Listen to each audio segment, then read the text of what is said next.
देखो ये पुस्तक में तम्बाकू के बारे में बताते हुए जीने की राह पुस्तक में लिखा हुआ तम्बाकू के विषय में।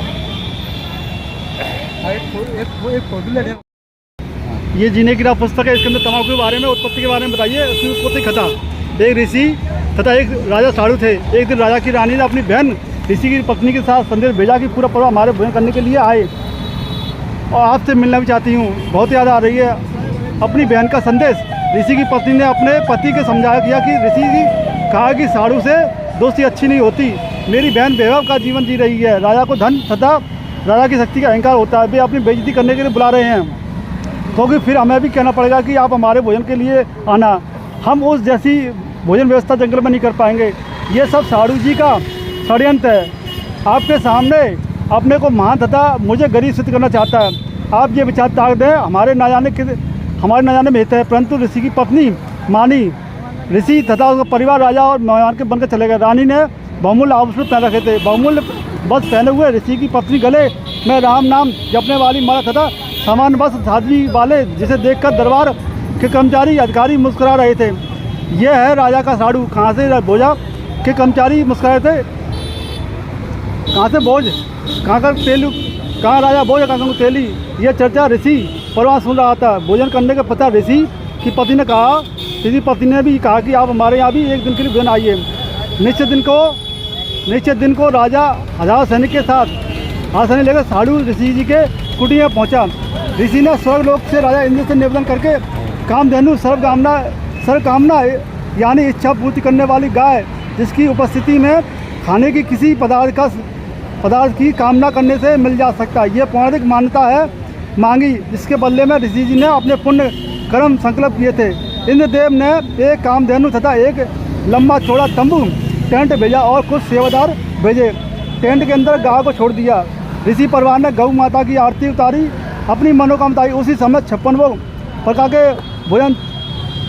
प्रकार के भोग चांदी की बर्तनों, परातों और टोकनियाँ कड़ाहों में सुरख से आए और टेंट पर रखे जाने लगे। लड्डू, जलेबी, कचौड़ी, दही बड़े, हलवा, खीर, दाल, रोटी, मांडे तथा पूरी, बूंदी, बर्फी, रसगुल्ले आदि से आधा एकड़ का टेंट भर गया। ऋषि जी ने राजा से कहा कि भोजन करो, मैं भोजन जीमो। राजा ने बेइज्जती करने के लिए कहा कि मेरी सेना भी भोजन खाएगी, घोड़ों को भी चारा खिलाना है। ऋषि जी ने कहा कि प्रभु कृपा से सब व्यवस्था हो जाएगी, पहले आप तथा सेना भोजन करें। राजा उठकर भोजन करने वाले स्थान पर गया। वहाँ भी सुंदर कपड़े बिछे थे। राजा देखकर आश्चर्यचकित रह गया। फिर चांदी की थालियाँ भिन्न भिन्न प्रकार के भोजन ला कर सेवादार रखने लगे। अन्नदेव की स्तुति करके ऋषि जी ने भोजन की प्रार्थना की। राजा ने देखा कि इसके सामने तो मेरा भोजन भंडार कुछ भी नहीं था। मैंने तो केवल ऋषि परिवार को भोजन कराया था। यह भी 3-4 पदार्थ बनाए थे। राजा शर्म के मारे पानी हो गया। राजा खाते समय बहुत परेशान था। ईसा के आग बबूला ढकने लगा। बेइज्जती मान ली थी। सर्व सैनिक खाए और सराय। राजा का रक्त जल रहा था। अपने टेंट में जाकर ऋषि ने बुलाया और पूछा कि यह भोजन जंगल में कैसे बनाया। ना कोई कढ़ाई चल रही है, ना कोई चूल्हा जल रहा है। ऋषि जी ने बताया कि मैंने अपने पुण्य तथा भक्ति के बदले स्वर्ग से एक गाय उधार मांगी है। उस गाय में विशेषता है कि हम जितना बदले स्वर्ग से गाय जितना भोजन चाहें तुरंत उपलब्ध करा देती है। राजा ने कहा कि मेरे सामने भोजन दान कराओ तो मुझे विश्वास हो। ऋषि तथा राजा टेंट के द्वार पर खड़े हो गए। अंदर केवल गाय खड़ी थी। द्वार की ओर मुक्त था।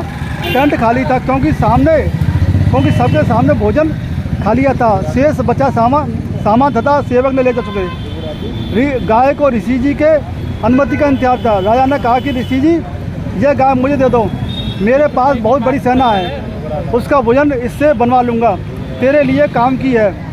ऋषि ने कहा, राजन, मैंने ये गाय माता उधारी ले रखी है, स्वर्ग से मंगाई है, मैं इसका मालिक नहीं हूँ, मैं आपको नहीं दे सकता। राजा ने खड़े होकर सैनिकों से कहा कि इस गाय को ले चलो। ऋषि ने देखा कि साधु की नीयत में खोट आ गया है। उसी समय ऋषि जी ने गौ माता को कहा कि गौ माता, आप अपने लोग अपने धनी स्वर्गराज इंद्र के पास लौट जाओ। उसी समय कामधेनु टेंट के पहाड़ का सीधे ऊपर कोड़ चली। राजा ने गाय को गिराने के लिए गाय के पैर में तीर मारा। गाय के पैर से खून बहने लगा और पृथ्वी पर गिरने लगा। गाय घायल अवस्था में स्वर्ग चली गई। जहाँ जहाँ गाय का रक्त गिरा वहीं वहीं तम्बाकू उगाई, फिर बीज बनकर अनेकों पौधे बनने लगे। संत तो ये जो ये तो बहुत बुरी चीज़ है।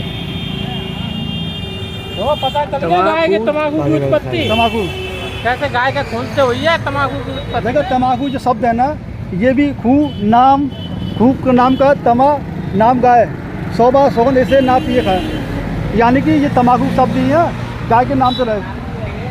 तमा शब्द है ना, तो मतलब फारसी में गाय को तमा बोलते हैं, घुमाने फूल, तम्बाकू गाय का खून।